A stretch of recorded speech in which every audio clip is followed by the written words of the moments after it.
Donc, qu'est-ce qu'on va dire? Bonjour et à tout le monde, tous ceux qui vont encore nous suivre aujourd'hui. Comme promis, nous avons dit, nous allons encore revenir vers vous à chaque fois que le Seigneur nous met quelque chose à cœur. Et on revient aujourd'hui, nous sommes, je ne sais pas, le 2, le 3, je ne sais plus, je compte même plus. Nous sommes un mercredi, le premier mercredi du mois de janvier 2019. Il y en a qui parlent déjà de la nouvelle année, mais nous savons que Jésus-Christ nous a déjà annoncé une nouvelle année. Nous sommes dans la nouvelle année, dans l'année de la grâce, l'année de l'Église. Et cette année de l'Église tend vers la fin. Bientôt, ça sera la fin de l'année. Pour le monde, il y avait la fin de l'année il y a 2 jours, mais pour nous, la fin de l'année, c'est bientôt, donc la fin de l'année de l'Église. Après, nous savons, la fin de l'année de l'Église viendra l'année de la bête qui va durer 7 ans. Donc, c'est vraiment des mystères. Et la grande année, le royaume éternel va s'établir aussi, on attend. Et nous travaillons pour y adhérer, pour y être aussi. Donc voilà, bien-aimés dans le Seigneur, tous les chrétiens, donc ne tombez pas dans ce piège de nouvelle année qui passe. D'ailleurs, ça passe tellement vite leur année. Mais nous attendons notre année qui arrive à la fin, qui a commencé il y a longtemps, que Jésus-Christ nous a annoncé dans Luc chapitre 4. Il nous a parlé de ça. Et bientôt, ça sera la fin. C'est pour ça que nous travaillons vite et nous travaillons dur et nous travaillons encore plus avant que la fin de l'année arrive, afin que tous les chrétiens soient affermis et tous les enfants de Dieu soient prêts pour le vrai réveillon.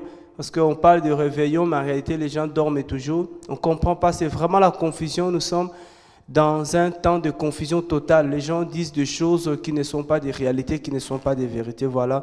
On ne va pas s'attarder là. Nous, on va continuer à partager le message que Jésus-Christ nous a donné, le retour de Jésus-Christ, l'année de grâce et la fin de l'année qui arrive. Donc, je vous annonce déjà que la fin de l'année arrive bientôt.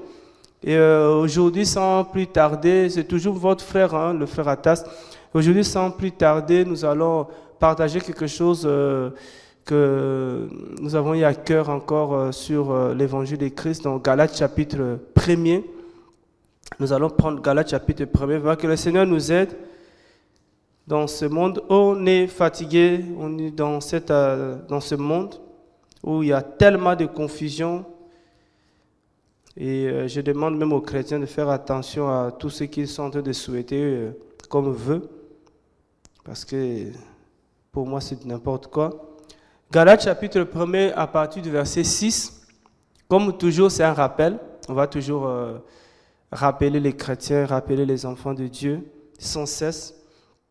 Et ici, c'est notre frère Paul qui dit « Je m'étonne que vous abandonniez si rapidement celui qui vous avait appelé à la grâce de Christ pour passer à un autre évangile. Non pas qu'il y ait un autre évangile, mais il y en a certains qui vous troublent et qui veulent renverser l'évangile de Christ. Et si nous-mêmes ou un ange du ciel vous prêche un autre évangile que celui que nous avons prêché, qu'il soit anathème. Comme nous l'avons déjà dit, je le dis encore maintenant, si quelqu'un vous prêche un autre évangile que celui que vous avez reçu, qu'il soit anathème. Donc voilà cette partie de la parole que nous allons partager. Vous savez, nous le disons toujours que la parole de Dieu, c'est un grand puits, c'est un grand mystère, c'est le puits inépuisable, c'est aussi des mystères. À chaque fois, la même parole, on relit, on revient, on trouve toujours de nouvelles choses, de nouvelles révélations, de nouveaux messages que le Seigneur nous donne. Et on dit, ouais, notre Dieu est tellement grand. Notre Dieu est immense. Notre Dieu n'a pas de limite. Notre Dieu il n'y a pas une unité de mesure pour mesurer ce Seigneur Jésus-Christ. Il est tellement grand, tellement grand. Et ici, Paul va, par l'Esprit de Dieu, bien sûr, parce que la Bible dit que, parce qu'il y en a dans ces derniers temps, tellement dans leur confusion, ils commencent même à critiquer l'apôtre Paul. C'est vraiment, il faut être courageux, il faut être audacieux pour le faire. Il dit, je m'étonne que vous abandonnez si rapidement, sachant que on tend vers la fin, sachant qu'on arrive à la fin de l'année, de notre année bien sûr, quand je parle de notre année, l'année de l'Église, l'année de la grâce, on arrive à la fin de l'année et qu'est-ce qui se passe? Beaucoup de chrétiens abandonnent si rapidement et facilement Christ. On ne sait plus ce qui se passe, mais on sait qu'il y a une confusion. On se pose des questions parce que ça mérite de se poser des questions. Pourquoi des chrétiens abandonnent si rapidement l'évangile de Christ? Si rapidement Christ qui nous a appelés à la grâce, à sa grâce, pour passer à un autre évangile. Et notre frère va continuer dans sa lettre. Il dit non pas qu'il y ait un autre évangile. Il reconnaît qu'il n'y a pas un autre évangile, mais il dit que les gens passent à un autre évangile. Donc, nous savons qu'à côté de l'évangile de Jésus-Christ, il y a un autre évangile. Et il y a une chose que j'ai remarqué, bien aimé, c'est qu'aujourd'hui, quand tu prêches le véritable évangile de Jésus-Christ, tu es traité de secte, tu es traité de sectaire. Ceux qui prêchent vraiment la vérité, ce sont les gens qui sont karma catalogués, ce sont les gens qu'on traite des antichrists. Donc tout ça, nous disons, c'est la confusion. Les vrais chrétiens sont traités des antichrists et les sorciers sont appelés des chrétiens. Donc on ne sait plus. Et il dit que non qu'il y a un autre évangile. En réalité, il n'y a pas un autre évangile, mais il y a un message préfabriqué, il y a un message qui est prêché ou vraiment prêché qu'on entend partout dans le monde et que les gens appellent un évangile. Mais que Paul dit que ce n'est pas un évangile, ce n'est pas l'évangile de Christ. Mais il dit, il y en a certains qui vous troublent. Certains qui vous troublent et qui veulent renverser l'évangile de Christ. C'est sur cette parole que nous nous posons deux questions. Premièrement, il dit qu'il y en a qui vous troublent. Donc, qui sont ces gens qui nous troublent? Ces gens qui nous troublent, que nous savons qu'ils ne sont pas dans le monde, mais qui sont dans les églises, mais qui troublent les enfants de Dieu. Il faut qu'on arrive à détecter, qu'on arrive à trouver les gens qui troublent les enfants de Dieu. Nous allons le trouver, toujours dans la parole, bien sûr, on va le trouver, parce qu'on a dit qu'on ne va pas se lasser, on va travailler de manière à préparer l'épouse de Jésus-Christ à la fin de cette année qui arrive, qu'on doit préparer l'épouse. Donc il faut qu'on arrive à trouver les gens ici que Paul cite, sans bien sûr les nommer, mais il y a des endroits où il les nomme même. Donc par leur caractère, par leur identité, par leur façon d'être, Paul aussi les nomme, la Bible les nomme, nous aussi nous allons les nommer, les gens qui troublent les enfants de Dieu. Et la deuxième question que nous allons nous poser, même si ça nous prend 3, 4 séances, on va le faire, donc ayez son patience. Et la deuxième question qu'on se pose, il dit, qui veulent renverser. Donc les gens là qui vous troublent, qui essaient de troubler les enfants de Dieu et qui cherchent à renverser l'évangile de Christ. À travers cette parole aussi, nous nous sommes posé la question, quel est l'évangile de Jésus-Christ? Parce que si chrétiens, on veut suivre Jésus, on veut croire à la parole de Jésus, on doit connaître la parole de Jésus. On doit connaître le véritable évangile. Vous savez, dans le livre de Jean, il y a 1 Jean là-bas, 5, la Bible dit que le Fils de Dieu est venu, il nous a donné l'intelligence pour connaître le véritable. Il nous a donné l'intelligence, c'est pour ça que nous disons, si toi tu pries pour que Dieu te donne des maisons, si toi tu pries pour que Dieu te donne des matériels, des choses de ce monde, nous prions pour que Dieu nous donne l'intelligence pour connaître le véritable évangile, pour connaître les vrais enfants de Dieu, pour connaître le véritable Dieu. Donc dans ce temps de la fin, je dis temps de la fin, c'est-à-dire que vers ce temps de la fin de l'année de l'Église, nous prions que le Seigneur Jésus-Christ, notre Dieu, notre Père, nous donne l'intelligence pour connaître le véritable. Connaître la vraie Église, il faut de l'intelligence. Connaître les vrais enfants d'Abraham, il faut de l'intelligence. Connaître le véritable Dieu, il faut de l'intelligence. Voilà le sujet de prière que je lance à tous les chrétiens, à tous les enfants de Dieu dans le monde. Prions que le Père nous donne l'intelligence pour connaître le véritable. Et il dit, ils veulent renverser l'évangile de Christ. Nous nous sommes posé la question, mais quel est l'évangile de Christ? Premièrement, qui sont les gens qui troublent les enfants de Dieu? Bien-aimés, vous qui serez connectés sur ce site de Parlons de Christ, vous connaîtrez l'identité de ces gens-là.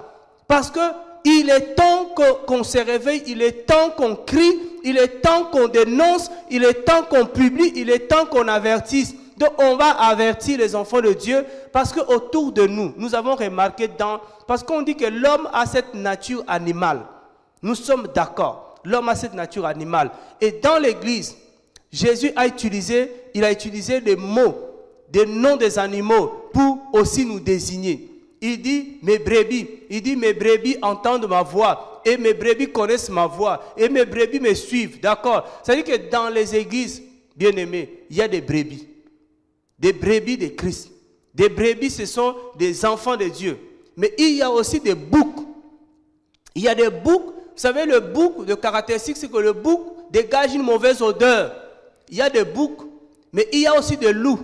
Paul dit, voilà la crainte qu'il avait, c'est que derrière lui, qu'il y ait des loups ravisseurs.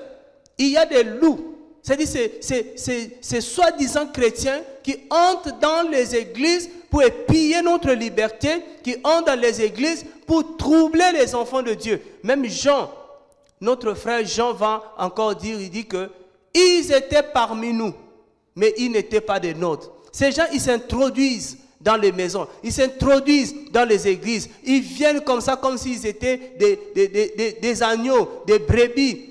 Ils ont cette peau, ils donnent l'apparence, mais à l'intérieur, leur cœur, les œuvres, le fruit, tout ce qui dégage, l'odeur qui dégage, c'est de boucs et c'est de loups. Voilà, on doit avoir l'intelligence. Si on n'a pas l'intelligence, on ne peut pas les connaître. Parce que ils ont cette peau. Quelqu'un comme Jean, quand il a vu beaucoup de pharisiens et de sadducéens venir à son baptême, et comme on dit par la grâce du Seigneur, Dieu nous donnera encore un jour et beaucoup d'intelligence pour enseigner sur le baptême. Il a dit, il a vu beaucoup de gens, des sadducéens et des pharisiens venir à son baptême, qui est à son enseignement. Mais il les a traités des races de vipères. Mais les gens qui les voyaient ne pouvaient pas voir une race de vipères. Mais Jean, par l'intelligence que lui communiquait le Seigneur, le Saint-Esprit, il avait discerné que ces gens-là qui venaient, beaucoup, c'était des races de vipères. Voilà cette intelligence dont nous avons besoin. Les gens remplissent nos salles, les gens remplissent nos assemblées. Mais parmi des gens là, la majorité, frère, la majorité, ce sont des loups. Et ils viennent pour troubler les enfants de Dieu. Ils viennent pour renverser l'évangile de Christ. Vous savez, on continue à le dire, Dieu est souverain. Cela ne dépend pas de nous. Mais Dieu n'est pas dans la foule. Dieu, ce n'est pas la quantité. Mais Dieu, c'est la qualité qui l'intéresse. C'est la qualité. Vous savez, juste vite fait, on reste sur Galates. On reste sur Galates. On ne va pas toujours faire des petites vidéos, mais on va vite dans Zacharie. Je vais utiliser à côté mon téléphone. On va dans Zacharie. Il y a quelque chose que j'ai vu. J'ai dit, mais vraiment, on doit rendre grâce à Dieu pour cette grâce que le Seigneur nous accorde de connaître un peu de vérité que nous connaissons. Et même en passant, nous allons aussi demander de prier pour des frères et sœurs qui prêchent la vérité, qui soutiennent la vérité, qui luttent pour la vérité, qui aujourd'hui se sacrifient pour la vérité. Bien aimé, on doit les encourager, on doit les honorer. Donc dans Zacharie chapitre 13, je vais lire le verset 8, vous allez voir que, frère, si tu connais la vérité, rends grâce à Dieu. Rends grâce à Dieu. Il dit au verset 8, « Et il arrivera dans tous les pays, dit Yahweh, que les 2 tiers seront retranchés et périront, mais l'autre tiers y restera. » Waouh! Dans un pays, dans une église, dans une famille, dans une maison, dans une ville, 2 tiers Dieu dit, 2 tiers seront retranchés et périront. Voilà, j'ai dit Seigneur, j'ai dit le jugement de Dieu est déjà là. Dieu va faire périr 2 tiers. 2 tiers.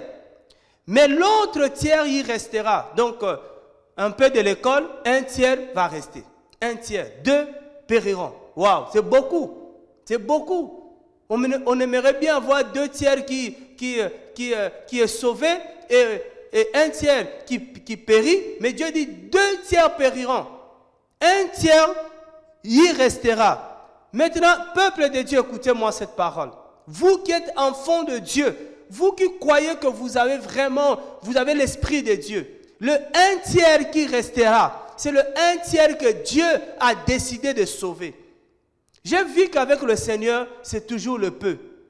Et je dis, la Bible nous dit que la porte qui donne dans le royaume de Dieu, c'est une porte qui est étroite. Ce n'est pas une porte qui est large. Ça veut dire que peu seulement entreront dans le royaume de Dieu. Beaucoup n'y entreront pas. Parce que la porte, elle est petite. Waouh! Le même Dieu, je vois que quand il a voulu détruire le monde au temps de Noé, malgré le nombre de personnes qui étaient sur la terre, Dieu a sauvé 8 personnes. 8 personnes. Donc, arrêtons de croire au Dieu de pitié. Mais Dieu est un Dieu de justice. Il a trouvé Noé un homme juste et intègre. Il a touché le cœur de Noé. Noé a prêché l'évangile. Ses enfants ont cru. Sa femme a accepté. Ses belles filles ont cru. 8 seulement ont été sauvés. On arrive au temps de Lot à Sodome et Gomorrhe. Bien, mais combien étaient sauvés? Sodome et Gomorrhe, les 2 villes réunies. 4 sortaient de Sodome et Gomorrhe. Une est restée, elle n'est même pas allée loin, la femme de Lot. Lot est parti avec ses 2 filles. Et si on regarde même l'histoire, les 2 filles vont aller commettre une abomination. Frères et sœurs, waouh, c'est terrible. Donc on nous dit qu'à la fin, Lot seulement qui a été vraiment sauvé. Donc vous voyez un peu comment ça se passe. Donc Dieu n'est pas du tout dans la foule. Arrêtez de suivre le mouvement, il faut chercher le véritable. Il nous donne le message par notre frère Jean dans l'île de Patmos. Cette église, 2 seulement sont fidèles. 5 églises doivent se repentir, sinon il y a une condamnation. Voyez comment le Seigneur est. Ici, la Bible dit dans Zacharie 13, le verset 8. 3, sur 3, 2 périront. 1, il va rester.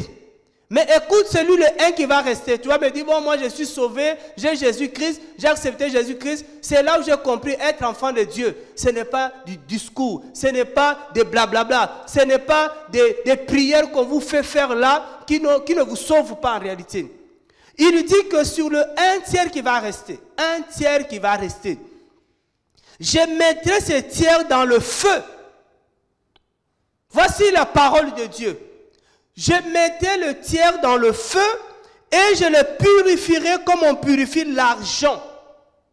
Le 1 tiers là qui va rester, ce n'est pas les gens qui vont dormir dans un coussin, dans un matelas, attendre Jésus-Christ. Non, non, non. Ce sont des gens que Dieu va mettre dans le feu.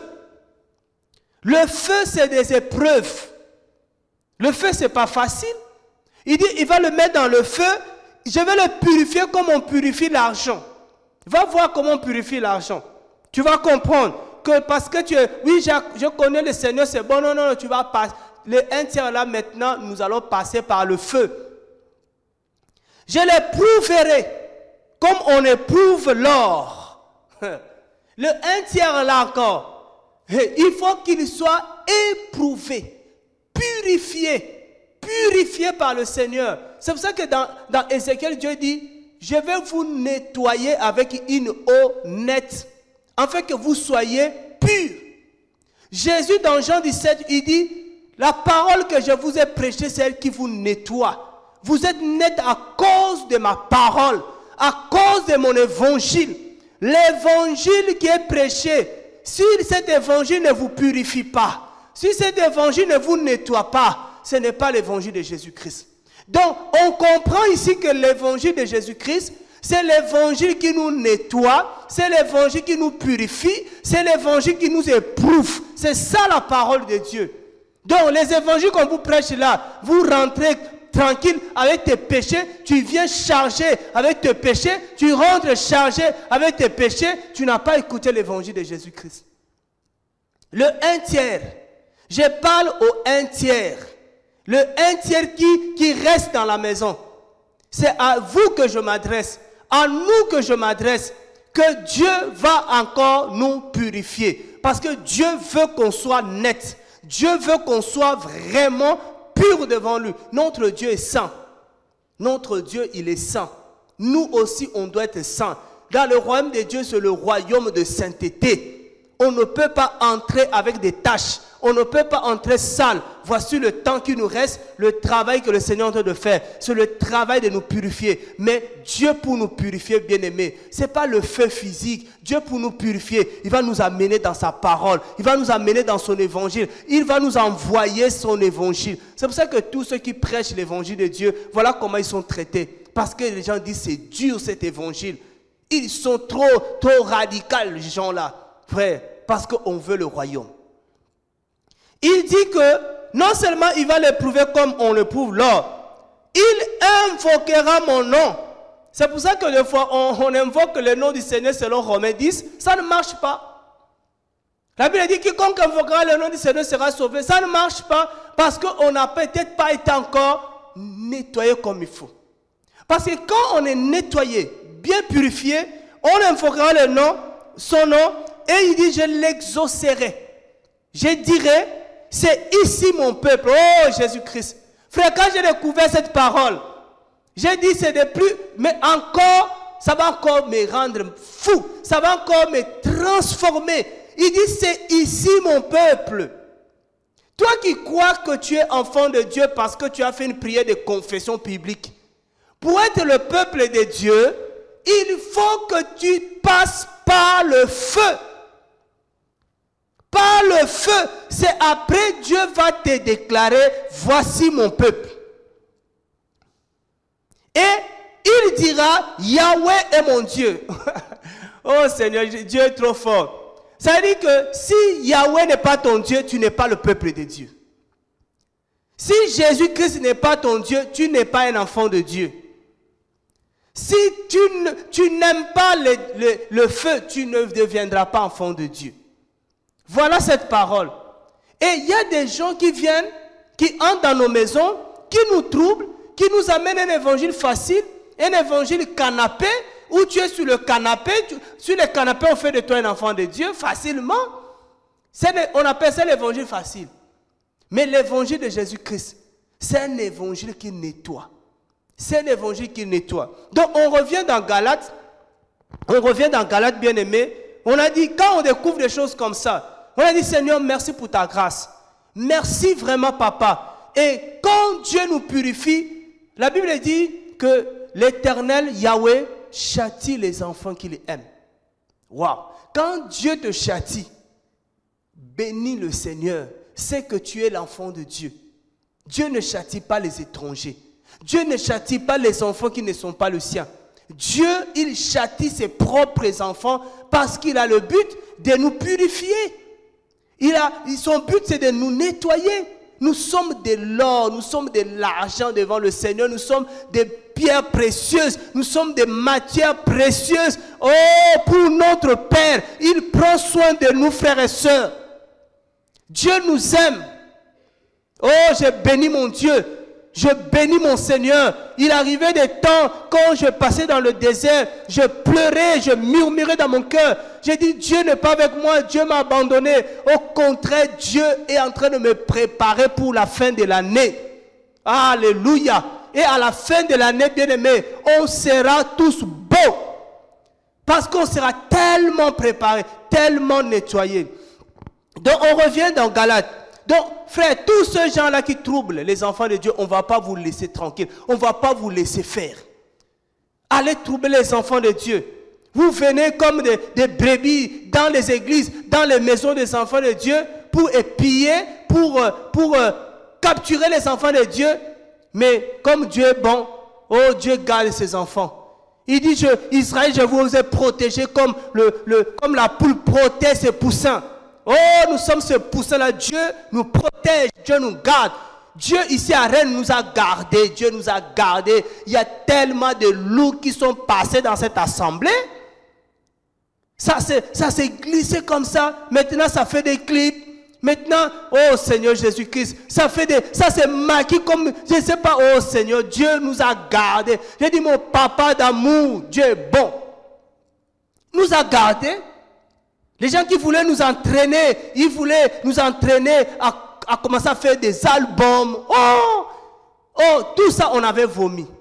Tout ça, c'est des saletés. Frère, on vomit des saletés. Et comment retourner dans les saletés?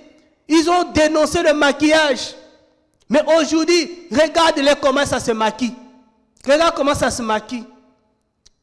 Il y en a même, ils ont eu le courage même de venir nous voir pour nous dire clairement comme ça que non, frère Atas, quitte frère Chora, c'est un sorcier. Mais vraiment, vous avez le quoi? Mais regarde-toi maintenant. Tu es vrai sorcier. Que vraiment le Seigneur est bon. Frère, quand je regarde comme ça, on a passé une année, l'année romaine. Hein. Cette année-là, les jours passés, waouh, c'était dur. Il fallait vraiment que le Seigneur nous aide. Ils sont venus comme ça, ils viennent à l'église. Frère, ne vous trompez pas. J'ai vu des gens dans cette assemblée de Rennes, par exemple.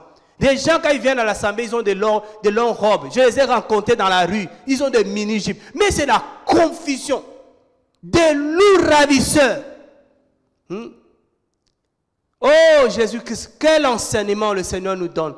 Frère, nous sommes accrochés à l'évangile de Christ. On ne va pas abandonner l'évangile de Jésus-Christ. On ne va pas laisser cet évangile. Et il nous dit, voilà, ils veulent renverser. C'est ça l'objectif. Ils veulent renverser l'évangile de Christ. Nous avons dit que l'évangile, mais c'est quoi l'évangile de Christ? Commençons d'abord, juste quelques minutes, mais c'est quoi l'évangile de Christ? L'évangile qui dérange autant. L'évangile qui fait mal. L'évangile qui fait que les gens se liguent. Des Gog et des Magog. On va tous vous dénoncer. Des Gog et des Magog. Ils se liguent pour renverser l'évangile de Christ. Vous savez, je vais vous dire une chose à tout ce peuple de Gog et Magog là. L'évangile est là. Les gens ont essayé depuis à renverser cet évangile. Ils ont amené Jésus à la croix pour que ce message s'arrête. Mais à la croix, au lieu que le message s'arrête, il y a eu explosion. L'église est née. L'église a été révélée. Terrible. Terrible. Et ils ont essayé, avec l'église primitive, ils ont essayé d'arrêter les apôtres. Ils ont dit même dans l'Acte des apôtres, ils ont dit, on vous défend. On vous interdit de parler de cet homme-là, de parler de ce nom-là, d'évangile, de donner ce message-là. Oh Seigneur. Frère, ce qui nous arrive aujourd'hui, ça n'a pas commencé avec nous. Ça a commencé avec nos grands frères. Depuis, on a essayé de leur fermer la bouche.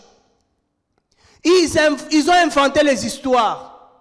Les histoires qui ne tiennent pas debout. Pour tout ça, quoi faire taire aux gens? Vous savez, quand on dit que tu as un mauvais témoignage, voilà frère, tu as fait ça, tu as fait ceci. Donc, ça te pousse à dire, bon, comme ça, j'arrête, je me tais, je fais ma bouche, je ne parle plus. C'est leur stratégie. Mais si dans ma conscience, si dans ta conscience, tu sais que tout ce que les gens te reprochent, c'est zéro, c'est rien, tu n'as rien fait, frère, ne t'arrête pas, continue à crier, continue à parler. C'est leur stratégie de faire taire les véritables enfants de Dieu en inventant des histoires. En inventant des histoires, ça ne marche pas. Et ça ne marchera pas parce qu'on ne va pas arrêter l'évangile. On garde nos témoignages. Alléluia. Oh, je bénis le Seigneur. De toute façon, Satan, il est prévenu. Lui, à chaque fois, Dieu va nous montrer ses stratégies. On va le dévoiler. Voilà. Donc voilà, frère, leur but, c'est ça. Donc, l'évangile de Christ dérange. Si tu prêches un message qui ne dérange pas, où tu es acclamé par tout le monde, acclamé par les autorités de ce monde, acclamé par les païens de ce monde, c'est que tu ne prêches pas l'évangile de Jésus-Christ. Parce que regarde comment les gens vont se lever. Ils cherchent quoi? À renverser l'évangile de Jésus-Christ. Parce que cet évangile-là les dérange. Quand le peuple louait le Seigneur à l'entrée de Jérusalem, les pharisiens étaient dérangés. Ils ont dit, maître, interdis-les de crier, de parler comme ça. Vous voyez, ils étaient dérangés. À chaque fois que tu parles quelque part, tu ouvres la bouche, tu vas voir, il y a des gens qui vont commencer un peu à se lever parce que ça les dérange. Ça les dérange. Donc on ne va pas arrêter, on va continuer et notre Seigneur sera avec nous et notre Yahweh, notre Père, Jésus-Christ de Nazareth, il sera avec nous, il va nous soutenir. On ne craint aucun mal. On ne craint aucun mal. La Bible dit, même si tu te trouves dans la vallée de l'ombre de la mort, ne crains aucun mal. Parce que ton Dieu, ton Yahweh, ton Seigneur, Jésus-Christ, il est avec toi. Ne crains pas. Même si tu es menacé. Frère, nous sommes menacés de plus en plus. La mort vient toquer à la porte de nos maisons. Nous sommes menacés de plus en plus. Là, les francs-maçons nous menacent. Mais frère, on a peur de personne, de rien. Parce que notre Dieu nous a dit ceci. On va vous donner une nouvelle que vous ne savez pas. Parce que notre Dieu nous a dit, ne craignez pas celui qui ne tue que le corps. Mais craignez plutôt celui qui tue et le corps et l'âme. Vous ne touchez que le corps. Vous ne faites que mal au corps. Mais vous ne pouvez pas toucher notre âme. Mais celui qui a le pouvoir sur mon âme, celui qui a le pouvoir sur toute ma vie, c'est Jésus-Christ de Nazareth. Il dit, craignez celui-là. Oh, frère, Dieu m'a dit un jour, si tu trembles devant eux, je vais te faire trembler. Oh mon Dieu, mon roi, j'aime mon Dieu. J'aime mon Dieu. Je vais crier, je vais parler, je vais vous dénoncer. Vos œuvres seront dénoncées. Jésus, qu'est-ce qu'il a dit dans Jean 7,7? Il a dit, le monde vous aime, mais moi le monde me hait. Pourquoi le monde me hait? Parce que je dénonce ses œuvres. J'ai dit ces œuvres sont mauvaises. Je vais vous dénoncer. Tous ces hypocrites-là, avec tout le moyen que le Seigneur nous donne, on va vous dénoncer. On va vous démasquer.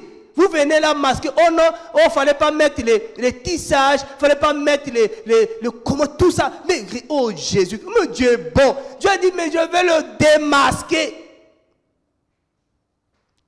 Vous allez voir. Vous allez vous cacher.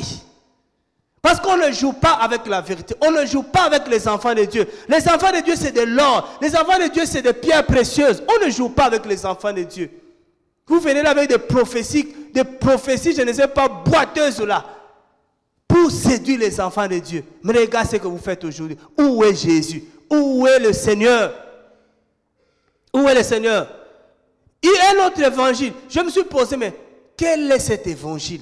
Frère, j'ai tellement hâte de découvrir cet évangile qui dérange autant. Vous savez, quand l'ennemi est dérangé, moi je suis très content. Quand Satan est en panique, quand Satan est troublé, quand il y a la confusion et le trouble dans le camp de l'ennemi, je suis très content. Je dis, mais qu'est-ce qui le dérange pour que je puisse le faire tout le temps? Moi, quand je sais quelque chose qui dérange Satan, je vais le faire tout le temps. Je fais tout le temps. Je sais que la louange des saints dérange Satan. Pourquoi j'aime louer le Seigneur? La prière des saints dérange Satan. Je le prie le Seigneur. Oh Jésus. Satan, la Bible dit, votre ennemi, ce n'est pas mon ami Satan. Ce n'est pas mon frère Satan. Et tous les satanistes ne sont pas mes frères. Ne sont pas mes frères. Il dit qu'il cherche à renverser l'évangile de Christ. Alléluia. Cet évangile-là. Je dis, mais c'est quoi l'évangile de Christ qui dérange autant? C'est quoi l'évangile de Christ? Vous savez, et cet évangile de Christ, Paul lui-même il dit, même si nous revenons, parce que Paul lui dit ceci, regarde, il dit, même si nous-mêmes, ça veut dire que quelqu'un prêche l'évangile là aujourd'hui, demain, il peut ou ne plus prêcher cet évangile. Vous voyez la vérité? Donc il y a des gens que tu as connus qui prêchaient l'évangile de Christ, mais aujourd'hui, parce que ça a chauffé, parce que ce n'est plus facile, vous savez, à la fin des choses, ce n'est pas facile. Demandez aux femmes qui sont enceintes, à la fin, où tu arrives presque à terme, tu vas accoucher. Frère, ce n'est pas facile. Parce que la douleur de l'accouchement, la douleur de l'enfantement augmente. Plus on arrive à la fin là, J'ai l'impression qu'il y a une onction prophétique, là, il y a des choses qui coulent en moi, là, je ne comprends même plus. Plus on arrive à la fin, plus la douleur augmente. Et comme la douleur augmente, il y a des chrétiens qui sont en train de lâcher. Il y a des chrétiens qui sont en train d'abandonner l'évangile de Christ. Paul lui-même, c'est pas moi, hein. Paul dit, si nous-mêmes, donc quelque part, j'ai honte dans sa pensée, donc Paul pouvait dire que, oui, mais je pouvais revenir aussi, vous donner notre évangile. Mais il dit, si je reviens et vous donnez notre évangile, n'acceptez pas ça. Vous êtes prévenus. Oh, le frère Atas, il prêche, mais demain il revient, il prêche notre évangile. N'acceptez pas, mais nous prêcherons le même évangile jusqu'à la mort. Parce qu'il y en a, il dit, oui, peut-être on va tenter, il va repartir en arrière, zéro. Paul, il dit, ou un ange du ciel. Vous savez, les anges au ciel, ils peuvent aussi se détourner. Il y en a qui étaient avec Dieu, après ils ont abandonné Dieu au ciel, c'est au ciel. Ils étaient avec Dieu, ils ont abandonné Dieu. Donc, même un ange qui vient du ciel est là. Il nous prêche notre évangile. Il nous dit que non, voilà l'évangile que je vous présente. Dieu veut que vous deveniez des milliardaires. On dit, toi, là, va en enfer. On ne va pas croire aux anges. C'est pour ça que nous ne prions même pas les anges. Moi, je ne prie pas les anges. Je prie Jésus-Christ. Dieu ne nous a pas dit, pour la prier les anges. Non, Dieu a dit, invoquez mon nom. Il dit, si Satan prêche un autre évangile, que celui que nous vous avons prêché, qu'il soit anathème, qu'il soit maudit. Le temps, frère, Dieu permettra. On va vous détailler les causes de la malédiction. Vous ne comprenez pas des fois pourquoi ta vie est comme ça. Regarde l'évangile que tu prêches les gens. Dieu va te laisser. Regarde ce que le Jésus que toi tu prêches là, il est comment? Voilà, parce que l'évangile que nous disons, l'évangile là c'est Jésus. Nous prêchons Jésus-Christ de Nazareth. C'est lui qui est mort et ressuscité. C'est lui qui était dans le tombeau 3 jours. Il est revenu. Il est remonté au ciel. Il est avec nous. Mais lui là déjà, il est compliqué. Compliqué. Alléluia. Il dit, il vous prêche un autre évangile. Mais quel évangile, frère? Pose-toi la question, mais attends là, Paul, arrête-toi un peu, dis-nous, quel est cet évangile? Mais c'est l'évangile que Paul a prêché, c'est l'évangile que les Pierre et les gens ont prêché, c'est l'évangile que Jean-Baptiste a prêché, c'est l'évangile que lui-même, le maître, a commencé à prêcher. Il faut savoir l'évangile que les apôtres prêchent, l'évangile que Jésus-Christ a prêché. On va déjà voir Jésus-Christ lui-même dans Marc. L'évangile de Christ. Si quelqu'un vous prêche un autre évangile, quittez-le. Ce n'est pas un homme de Dieu. Soit il est un bouc, soit c'est un loup.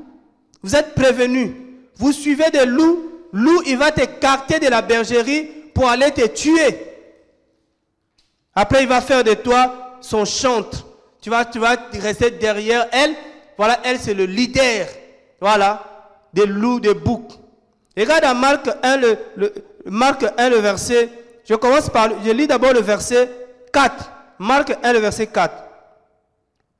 Jean-Baptiste dans le désert et prêchait le baptême de repentance pour obtenir la rémission de péché. Il n'y a pas de rémission de péché sans la repentance. Donc Jean-Baptiste, dans le désert, il a prêché la repentance. Voilà l'évangile de Christ.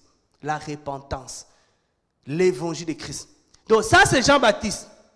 On va nous dire oui il était prophète de la loi, ce n'est pas grave. Jean-Baptiste a prêché la repentance. La repentance. Jésus-Christ vient, homme. Là on parle d'abord de l'homme. Il vient dans Marc toujours, chapitre 1er, le verset 14. Oh Seigneur. Donc les gens, quand ils ont vu Jean prêcher la repentance, Jean a prêché la repentance même auprès des rois.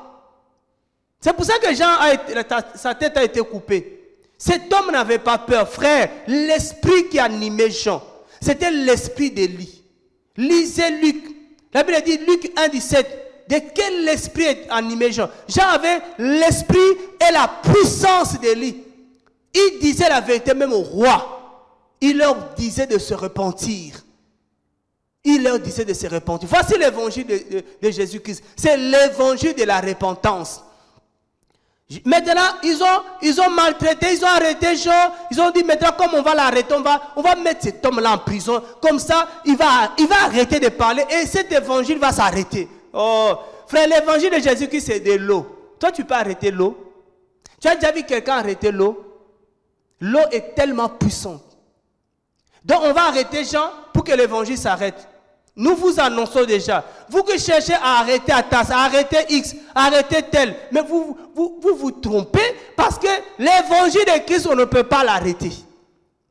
Il y aura quelqu'un que Dieu va susciter dans cette ville ici.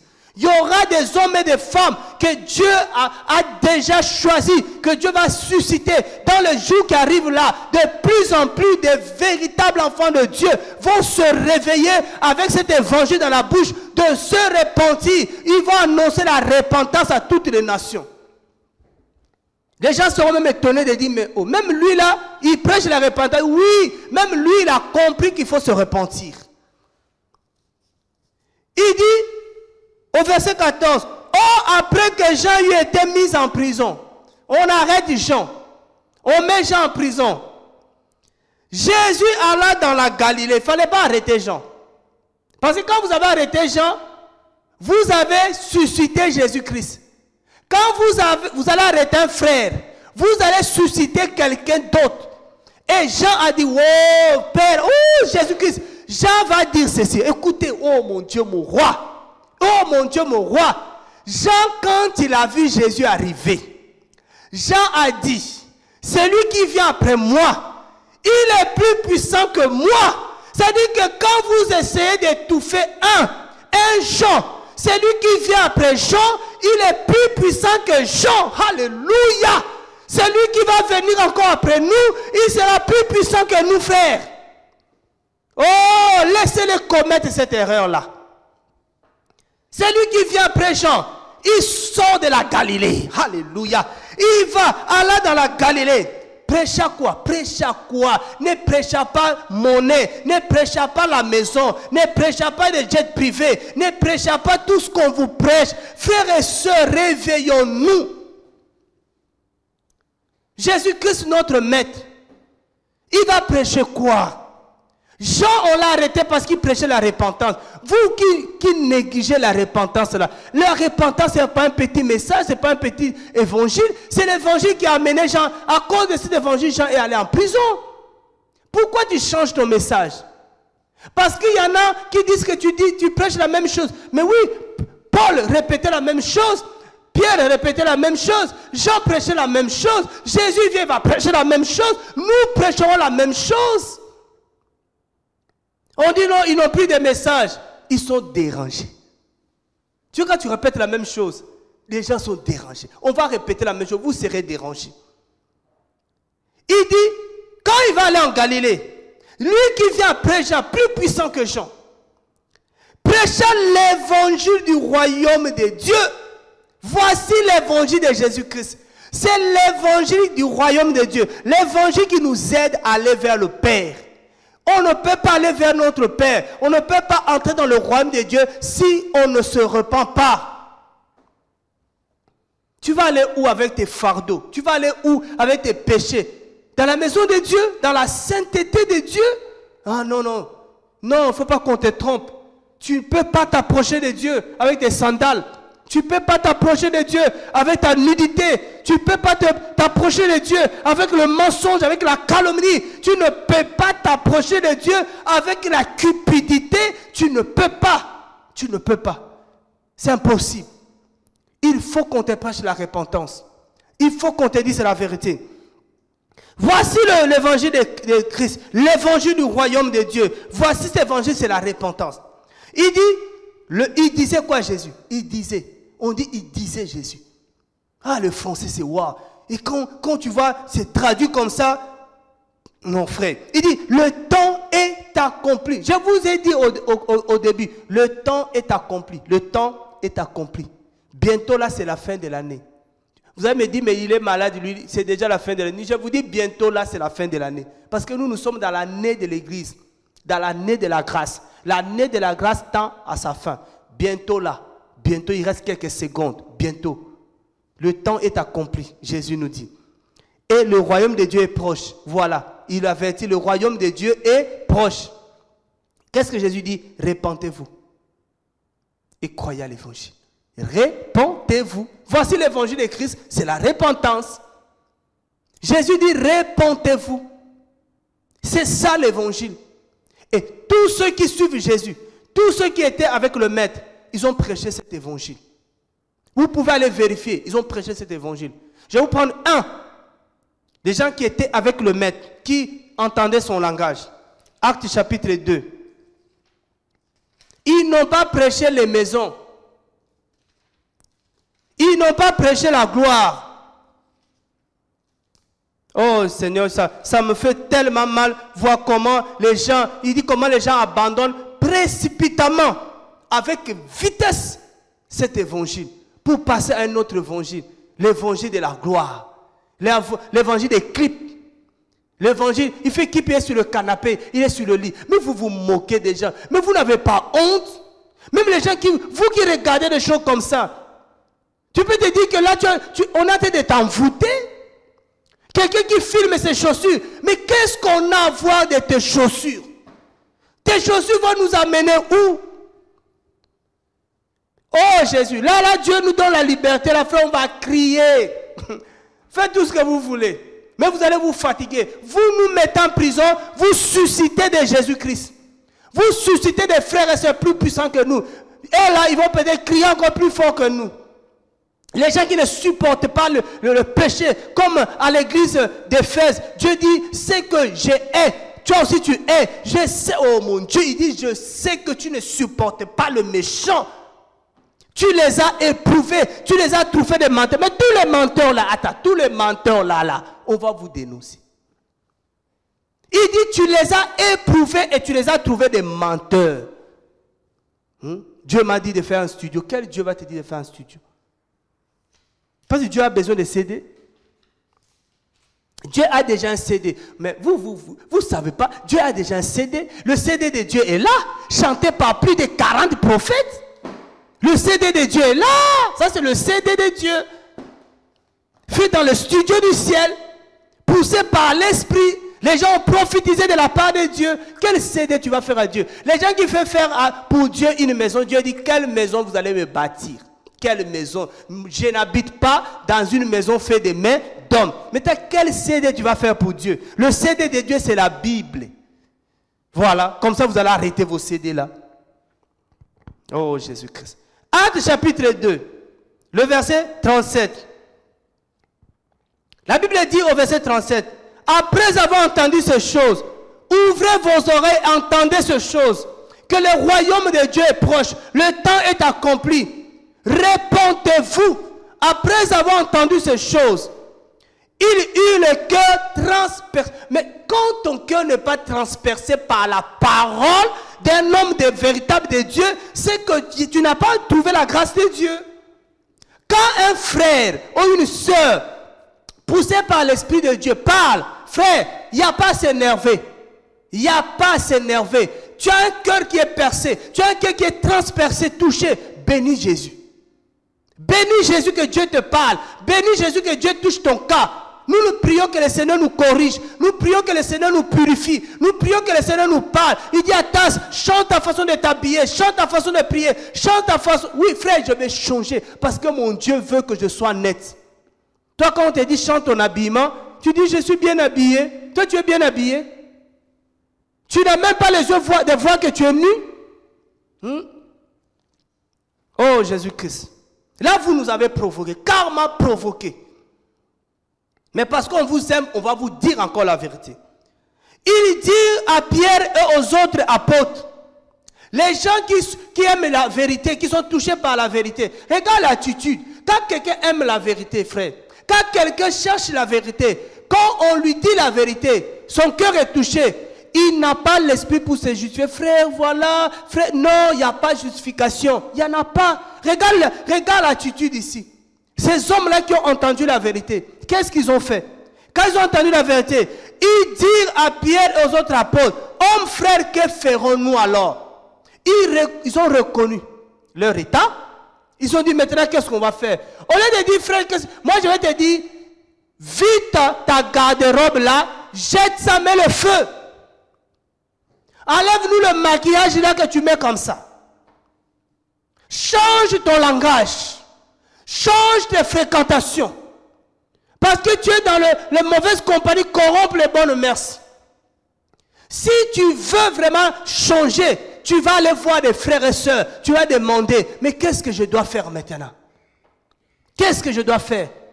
Tu mets des bijoux sur le corps comme si, je ne sais pas, tu étais un ganga. Non, on va te dire, enlève tout ça, c'est l'orgueil. Si tu cherches le ciel, tu vas aller voir les anciens, tu vas voir les apôtres, tu vas voir les frères et sœurs, tu vas demander conseil. Mais qu'est-ce que je dois faire? Qu'est-ce que je dois faire? Au lieu de poser cette question, tu te justifies. Je suis bien habillé, je suis comme ça, il ne fallait pas me dire comme ça. Mais tu es qui toi? Tu es qui? Mais toi, tu es qui qu'on ne doit pas te dire comme ça? Mais on va te dire ça. Parce que tu vas nous amener nulle part. Je t'ai dit déjà, si tu nous crées la prison, tu crées la multitude. Ah. Et voilà Pierre. Qu'est-ce que Pierre va lui dire? Que ferons-nous? Pierre ne lui dit pas, tu sais maintenant, il faut faire une offrande des prophètes. Il faut faire une offrande d'expropriation. Il faut faire une... Non, frère, arrêtez de voler le peuple de Dieu. Arrêtez, s'il vous plaît. Jésus revient, le temps est accompli. Nous sommes à la fin de l'année. Arrêtez de voler les enfants de Dieu avec des offrandes à gauche, à droite. Il faut leur donner l'évangile de Christ. Qu'est-ce que Pierre va dire? Et Pierre leur dit, répentez-vous. Voilà le message. Celui qui était avec Jésus, a entendu Jésus enseigner, a entendu Jésus prêcher, il va prêcher la même chose. Répentez-vous. Frère, c'est le temps de la repentance. La repentance, selon Hébreu, c'est le renoncement. Le renoncement. Nous devons de plus en plus renoncer. Parce que la vérité vient nous éclairer. Parce que la vérité vient mettre de la lumière. Nous devons renoncer à la gloire. Renoncer aux titres. Renoncer aux traditions. Renoncer aux œuvres mortes. Hébreux chapitre 6, le verset 1er. Le temps de la repentance. Le temps de la repentance a sonné. Si tu aspires au royaume de Dieu, si tu aspires à le ciel, il est temps de se repentir. Frère, ce message-là, nous allons le prêcher encore. Nous allons vous amener à comprendre la repentance. Beaucoup de chrétiens ne sont pas encore repentis. Dieu nous appelle à la repentance. Vous voyez, nous allons voir, frère, par les 5 églises, sur les 7 églises, 5 églises, Dieu leur appelle à la repentance. Nous allons voir par la grâce de Dieu, c'est quoi la repentance. Parce que frère, il faut se repentir. Dieu n'a pas fermé le port du royaume des cieux pour toi. Mais Dieu nous demande simplement de nous repentir. De reconnaître que la voie que je suis n'est pas la voie du Seigneur. De reconnaître que je suis dans l'hypocrisie, dans le mensonge, dans l'impudicité. De reconnaître ces choses et d'abandonner, de renoncer. Parce que si tu ne te répands pas, tu ne peux pas croire à l'évangile. Si tu ne te répands pas, tu ne peux pas revenir à Dieu. Malachie dit, revenez à l'Éternel et Yahweh reviendra à vous. S'il n'y a pas de repentance, tu ne peux pas t'approcher de Dieu. Je ne peux pas m'approcher de Yahweh, de Jésus-Christ. Voilà la bonté de Dieu. Dieu nous appelle à la repentance. Frère, voici cette première appel. Dieu nous appelle à la repentance. Il faut d'abord, premier appel, c'est la repentance. Qu'on ne vous dit pas autre chose. Qu'on ne vous prêche pas le ministère. Ce n'est pas ça le premier appel. Le premier appel, c'est la repentance. Repentons-nous. Que notre Seigneur Jésus-Christ, le Dieu de grâce, comme il dit dans 2 Timothée, vous savez dans 2 Timothée, on va lire et finir là. Dans 2 Timothée, regarde ce que le Seigneur nous dit. On va lire ça. Comme ça, ça sera notre sujet de prière. Et puis quand on va revenir, on a dit là, on ne va pas arrêter. Qu'il pleuve, qu'il neige là, on ne va pas arrêter. Si tu pries pour qu'on arrête, c'est mort. Dans 2 Timothée chapitre 2, regarde le verset 25. Quand on lit, on dit à partir du verset 24, On dit, oh, il ne faut pas que l'esclave du Seigneur soit querelleur. Il doit au contraire avoir de la douceur envers tout le monde, propre à enseigner, supportant patiemment le mauvais, enseignant avec douceur ceux qui ont un sentiment contraire. On reconnaît que le sentiment que vous avez, ce n'est pas le même sentiment que nous avons. On reconnaît ça. Peut-être Dieu leur donnera-t-il la repentance pour la connaissance précise et correcte de la vérité. Oh, la repentance, c'est une grâce. C'est pour ça que nous vous exhortons de prier Dieu qu'il nous accorde la repentance. C'est Dieu qui accorde la repentance, cette force-là, de renoncer, d'abandonner, de reconnaître. C'est Dieu qui donne ça. Nous dit, Seigneur, nous te prions, accorde-nous l'esprit de la repentance. La repentance, pour se repentir, il faut être humble. Que le Seigneur nous donne cette humilité, que quand on entend la vérité, on accepte la vérité et on se repent selon la vérité. On doit se repentir selon la vérité. On ne fuit pas la vérité parce que nous sommes des enfants de lumière. Prions notre Dieu, que le Dieu de paix, que le Dieu de miséricorde, que le Dieu qui accorde la joie, que le Seigneur, le Dieu Tout-Puissant, Jésus-Christ de Nazareth, Père qui nous accorde cette grâce, accorde-nous cette grâce, accorde à tes enfants cette grâce, accorde à ton peuple cette grâce, à tous ceux qui aspirent à la vérité et au royaume de Dieu, mais qui sont sur la mauvaise voie, qui ont un sentiment contraire à ce qui est l'évangile de Christ. Seigneur, accorde-nous cette repentance, cette grâce-là, au nom de Jésus-Christ. Que le Dieu de paix soit avec vous et on se dit par sa grâce encore, à bientôt au nom de Jésus-Christ. Merci, que Dieu vous garde.